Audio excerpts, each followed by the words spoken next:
ನಮಸ್ಕಾರ. ಸಮಸ್ತ ಆರೋಗ್ಯ ಭಾಗ್ಯ ಕನ್ನಡ ಯೂಟ್ಯೂಬ್ ಚಾನಲ್ ವೀಕ್ಷಕರಿಗೆ ಸ್ವಾಗತ. ನಾನು ನಿಮ್ಮ ಡಾಕ್ಟರ್ ಮಂಜುನಾಥ್ ಡಿ ನಾಯ್ಕ್.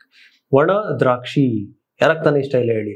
ಮಕ್ಕಳಿಂದ ಹಿಡಿದು ಹಿರಿಯರವರೆಗೂ ಎಲ್ಲರೂ ಕೂಡ ಒಂದು ಚಪ್ಪರಿಸಬಹುದಂತ ಒಂದು ಅತ್ಯದ್ಭುತವಾದಂಥ ಒಂದು ಡ್ರೈ ಫ್ರೂಟ್. ಆಯುರ್ವೇದದಲ್ಲಿ ದ್ರಾಕ್ಷ ಫಲೋತ್ತಮ ಅಂತ ಒಂದು ಶ್ಲೋಕದಲ್ಲಿ ಹೇಳ್ತೀವಿ. ಅಂದ್ರೆ ಹಣ್ಣುಗಳಲ್ಲಿ ಬಹಳ ಸುಪೀರಿಯರ್ ಆಗಿರೋ ಹಣ್ಣು ಅಂದ್ರೆ ಅದು ದ್ರಾಕ್ಷಿ ಹಣ್ಣು. ನಾನು ಇವತ್ತಿನ ಸಂಚಿಕೆಯಲ್ಲಿ ಹೇಳಲಿಕ್ಕೆ ಹೊರಟಿರೋದು ಆ ಒಣ ದ್ರಾಕ್ಷಿಯ ಬಗ್ಗೆ. ಇದರ ವೈಜ್ಞಾನಿಕ ಹೆಸರು ವೈಟೆಸ್ ವಿನಿಫೆರಾ. ಇದನ್ನ ರೈಸಿನ್ ಅಂತ ಕರೀತಾರೆ. ಇದು ಎರಡು ತರ ಬರುತ್ತೆ. ಒಂದು ಬ್ಲ್ಯಾಕ್ ಅಂದ್ರೆ ಒಂದು ಕಪ್ಪಾಗಿರುವಂತ ದ್ರಾಕ್ಷಿ, ಇನ್ನೊಂದು ಗೋಲ್ಡನ್ ಕಲರ್ ಇರುವಂತದ್ದು. ಈಗ ಮಾರ್ಕೆಟ್ ಅಲ್ಲಿ ಬಗೆ ಬಗೆಯಾಗಿ ಕೆಮಿಕಲ್ ಯೂಸ್ ಮಾಡಿ ಇನ್ನೂ ಒಳ್ಳೆ ಬಣ್ಣವನ್ನು ಕೊಡ್ತಾ ಇದ್ದಾರೆ. ಹಾಗಾಗಿ ನೋಡಿ ತಗೊಳ್ಳಿ ಒಳ್ಳೆಯ ಕಡೆ. ಸೊ ಹಾಗಾಗಿ ಒಣ ದ್ರಾಕ್ಷಿ ಏನ್ ಮಾಡುತ್ತೆ ನಮ್ಮ ದೇಹಕ್ಕೆ ಅನ್ನೋದನ್ನ ತಿಳಿಸ್ಕೊಡ್ತೀನಿ. ಮೊದಲನೇದಾಗಿ ತಿನ್ನಲಿಕ್ಕೆ ಸಿಹಿ ರಸ, ಇದು ತಿಂದ ನಂತರ ಸಿಹಿ ಅನುಭವನ ಕೊಡುತ್ತೆ. ವೀರ್ಯದಲ್ಲಿ ಇದು ಶೀತ ವೀರ್ಯ, ಅಂದ್ರೆ ನಮ್ಮ ದೇಹಕ್ಕೆ ಇದು ತಂಪನ್ನ ಕೊಡುತ್ತೆ. ಹಾಗಾಗಿ ಏನೇನು ಲಾಭಗಳಾಗ್ತವೆ? ಮೊದಲನೇದಾಗಿ ಒಣ ದ್ರಾಕ್ಷಿ ಯಾವ್ಯಾವ ಕಾಯಿಲೆಗೆ ಯಾವ್ಯಾವ ರೀತಿಯಾಗಿ ತಗೋಬೇಕು ಅಂದ್ರೆ ಮಲಬದ್ಧತೆ ಸಮಸ್ಯೆ. ಎಷ್ಟೊತ್ತ ಆಯ್ತಪ್ಪ ಕೂತಿರಿನೋ 1 hour 2 hour ಏನ್ ಮಾಡ್ತಿದ್ಯಪ್ಪ ಅಂತಾರೆ. ಸೊ ಮಲಬದ್ಧತೆ ಪಾಪ ಅವ್ರ ಮಲ ಬರ್ತಿರಲ್ಲ ಆಚೆ, ಇವ್ರು ಬಿಡಲ್ಲ. ಸೊ ಹಾಗಾಗಿ ಏನ್ ಮಾಡೋದು, ಒಣ ದ್ರಾಕ್ಷಿಯನ್ನ ರಾತ್ರಿ ನೆನ್ಸಿಟ್ಬಿಡಿ. ಒಂದು 8 ರಿಂದ 10 ನೆನ್ಸಿಟ್ಬಿಟ್ಟು ಬೆಳಿಗ್ಗೆ ಒಣ ದ್ರಾಕ್ಷಿಯನ್ನ ಜಗದು ತಿಂದು ಆ ನೀರನ್ನು ಕುಡಿಬೇಕು. ಇಲ್ಲ ಸರ್ ಅದಾದ್ರೂ ದುರ್ಬಲ ಆಗ್ತಾ ಇದೆ ಅಂದ್ರೆ ರಾತ್ರಿನೇ ಒಂದು 5-6 ಒಣ ದ್ರಾಕ್ಷಿ ತಿಂದು ಮತ್ತೆ ಒಂದು 5-6 ಒಣ ದ್ರಾಕ್ಷಿ ನೆನೆಸಿ ಬೆಳಗ್ಗೆ ತಿಂದು 1 ಲೋಟ ಬಿಸಿನೀರು ಕುಡಿಯೋದ್ರಿಂದ ಮಲ ವಿಸರ್ಜನೆ ಸರಾಗವಾಗುತ್ತೆ. ಎರಡನೇದು ಬಂದ್ಬಿಟ್ಟು, ಸರ್ ನನಗೆ ಬಾಯಿ ಒಣಗುತ್ತೆ, ಎಷ್ಟೇ ನೀರು ಕುಡಿದ್ರು ಒಂದು ಸ್ಯಾಟಿಸ್ಫ್ಯಾಕ್ಷನ್ ಆಗ್ತಾ ಇಲ್ಲ, ಕೈ ಕಾಲು ಉರಿ ಇದೆ, ಬಾಯಲ್ಲಿ ಹುಣ್ಣಾಗ್ತಾ ಇದೆ ಅಂದ್ರೆ ಸ್ವಲ್ಪ ಒಣ ದ್ರಾಕ್ಷಿನ ಜೀರಿಗೆ ಜೊತೆ ತಗೊಳ್ತಾ ಬಂದ್ರೆ ಈ ಬಾಯಿ ಹುಣ್ಣಿನ ಸಮಸ್ಯೆ ಹೋಗುತ್ತೆ. ಈ ಬಾಯಾರಿಕೆಗೆ ಒಣ ದ್ರಾಕ್ಷಿನ ರಾತ್ರಿ ನೆನೆಸಿಟ್ಟು ಬೆಳಗ್ಗೆ ತಗೋಬಹುದು.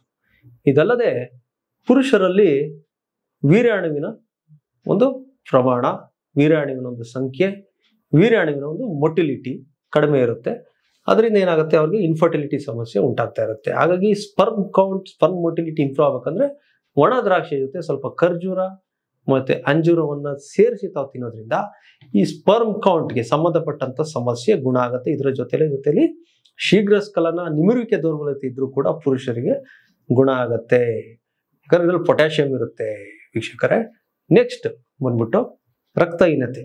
ಮಹಿಳೆಯರಲ್ಲಿ ಏನಾಗುತ್ತೆ, ರಕ್ತಹೀನತೆ ಸಮಸ್ಯೆ, ಬ್ಲಡ್ ಕಡಿಮೆ ಆಯ್ತು, ಮಾಸಿಕ ಋತುಸ್ರಾವ ಜಾಸ್ತಿ ಆಗುತ್ತೆ, ಥೈರಾಯ್ಡ್ ಸಮಸ್ಯೆಯಿಂದನೋ, ಫೈಬ್ರಾಯ್ಡ್ ಸಮಸ್ಯೆಯಿಂದನೋ, PCOD ಇಂದನೋ ಬ್ಲೀಡಿಂಗ್ 3 ದಿನ 5 ದಿನ 7 ದಿನ 9 11 ದಿನ ಜಾಸ್ತಿ ಆಗುತ್ತೆ ಬ್ಲೀಡಿಂಗ್ ಫ್ಲೋ. ಅವ್ರೇನಾಗುತ್ತೆ, ಅಮೂಲ್ಯವಾದ ರಕ್ತವನ್ನ ಕಳ್ಕೊತಾರೆ ಅಥವಾ ಹಿಮೋಗ್ಲೋಬಿನ್ ಅನ್ನ ಕಳ್ಕೊತಾರೆ. ಅದನ್ನು ಹೇಗೆ ರಿಪ್ಲೆನಿಶ್ ಮಾಡೋದು ಅಥವಾ ಹೇಗೆ ಅದನ್ನು ಪಡ್ಕೊಳ್ಳೋದು, ಮರು ಪಡ್ಕೊಳ್ಳೋದು ಅಂದ್ರೆ ಈ ಒಣ ದ್ರಾಕ್ಷಿಯನ್ನು ತಗೋಬೇಕು. ಒಣ ದ್ರಾಕ್ಷಿ ಮತ್ತೆ ಖರ್ಜೂರವನ್ನು ಬೆಳಿಗ್ಗೆ ಸಂಜೆ 8 ರಿಂದ 10 ಒಣ ದ್ರಾಕ್ಷಿ, 2 ಖರ್ಜೂರ, ಆಮೇಲೆ ಒಂದು ಸ್ವಲ್ಪ ಅಂಜೂರ ಅದನ್ನ ತಿಂದು ಅದರ 1 ಲೋಟ ಹಾಲನ್ನ ತಗೋಬೇಕು. ಹಾಲಿಗೆ ಒಂದು ಸ್ವಲ್ಪ ಬೆಲ್ಲವನ್ನು ಹಾಕಿ ತಗೊಳ್ಳೋದ್ರಿಂದ ರಕ್ತಹೀನತೆ ಸಮಸ್ಯೆಯನ್ನು ಕೆಲಬಹುದು. ಇದ್ರ ಜೊತೆಲಿ ದಾಳಿಂಬೆ ಜ್ಯೂಸ್ ಅನ್ನ ತಗೊಳ್ಳಿ ಸಹೋದರಿಯರೇ. ನೆಕ್ಸ್ಟ್ ಬಂದ್ಬಿಟ್ಟು ಏನಂದ್ರೆ, ಈ ಒಂದು ಕಣ್ಣಿನ ದೃಷ್ಟಿ ಕಡಿಮೆ ಆಗ್ತಿದೆ ಅಂದಾಗ ಒಣ ದ್ರಾಕ್ಷಿ ಸೇವಿಸ್ತಾ ಬರ್ಬೇಕು. ಆಮೇಲೆ ಬಹಳ ಸಿಟ್ಟು ಮಾಡ್ಕೊಂತೀನಿ, ಕೋಪ, ಇರಿಟೇಷನ್, ಸಣ್ಣದು ಕಿರಿಕಿರಿ, ಅಯ್ಯೋ ಏನು ರೆಡ್ ಸಿಗ್ನಲ್ ಬಿದ್ಬಿಡ್ತಲ್ಲ ಟ್ರಾಫಿಕ್ ಅಲ್ಲಿ, ಹೋಗಕ್ಕಾಗ್ತಾ ಇಲ್ಲ, ಅಯ್ಯೋ ಎಡಗಡೆ ಬಂದ್ಬಿಟ್ಟ, ಬಲಗಡೆ ಬಂದ್ಬಿಟ್ಟ, ಈ ರೀತಿಯಾದಂಥ ಸ್ವಲ್ಪ ನಿಮ್ಗೆ ಟೆನ್ಷನ್ ಆಗುವಂತ ಒಂದು ನಿಮ್ಗೆ ಒಂದು ಪ್ರಕೃತಿ ಇದ್ದಲ್ಲಿ ಒಣ ದ್ರಾಕ್ಷಿಯನ್ನ ತಿನ್ಬಿಟ್ಟು ನೀವು ಹೋಗಿ ಮನೆಯಿಂದ ಹೊರಗೆ ಯಾವುದೇ ರೀತಿಯ ಸಿಟ್ಟು ಬರೋದಿಲ್ಲ. ಆಮೇಲೆ ಇದ್ರ ಜೊತೆಲಿ ಬೇಕಾದ್ರೆ ಬೂದುಗುಂಬಳಕಾಯಿ ರಸವನ್ನ ಖಾಲಿ ಹೊಟ್ಟೆಲಿ ತಗೊಳ್ಳಿ. ಹಾಗಾಗಿ ಇದ್ರ ಲಾಭವನ್ನ ತಾವು ಸಂಪೂರ್ಣವಾಗಿ ಪಡ್ಕೋಬಹುದು. ಇದಲ್ಲದೆ ಎದೆ ಉರಿ, ಹೊಟ್ಟೆ ಉರಿ ಈ ತರ ಆಗುತ್ತೆ. ಅಂದ್ರೆ ಬೇರೆಯವ್ರ ಹೊಟ್ಟೆ ಉರ್ಕೊಳ್ಳುವಂಥದ್ದಲ್ಲ, ಹೊಟ್ಟೆಯಲ್ಲಿ ಆಗಂತ ಒಂದು ಅಸಿಡಿಟಿ ಸಮಸ್ಯೆನ ಗುಣ ಮಾಡ್ಕೋಬೇಕಂದ್ರೆ ಒಣ ದ್ರಾಕ್ಷಿನ ದಿನನಿತ್ಯ ನೆನೆಸಿಟ್ಬಿಟ್ಟು ರಾತ್ರಿ ಬೆಳಗ್ಗೆ ತಿನ್ಬೇಕು. ಅದರ ಜೊತೆಲಿ ಒಳ್ಳೆಯ ಗುಲ್ಕಂದ್ ಅಂದ್ರೆ ಆಯುರ್ವೇದಿಕ್ ಗುಲ್ಕಂದು, ಅದನ್ನ 1 ಚಮಚ ಊಟ ಆದ್ಮೇಲೆ ತಗೋಬೇಕು. ಇದರ ಜೊತೆಯಲ್ಲಿ ಈ ಒಣ ದ್ರಾಕ್ಷಿ ಇನ್ನೊಂದು ಅದ್ಭುತವಾದ ಕ್ರಿಯೆ ಏನಂದ್ರೆ ತಮ್ಮ ಒಂದು ಕೊಲೆಸ್ಟ್ರಾಲ್ ಲೆವೆಲ್ಸ್ ನ ಬ್ಯಾಲೆನ್ಸ್ ಆಗಿಡುತ್ತೆ. ಇದಲ್ಲದೆ ತಮ್ಮ ಒಂದು ಗಟ್ ಹೆಲ್ತ್ ನ ಒಂದು ಆರೋಗ್ಯದ ಸ್ಥಿತಿಯಲ್ಲಿ ಇಡ್ಲಿಕ್ಕೆ ಸಹಕಾರಿಯಾಗುತ್ತೆ. ಬಹುಶಃ ಒಣ ದ್ರಾಕ್ಷಿಯ ಬಗ್ಗೆ ಸಂಪೂರ್ಣವಾದ ಮಾಹಿತಿ ಕೊಟ್ಟಿದ್ದೀನಿ ಅಂತ ಭಾವಿಸಿದ್ದೀನಿ ವೀಕ್ಷಕರೇ. ಇನ್ನೊಂದು ಬ್ಲ್ಯಾಕ್ ಅಥವಾ ಗೋಲ್ಡನ್ ಯಾವ್ದು ಬೆಸ್ಟ್? ಎರಡೂ ಬೆಸ್ಟ್.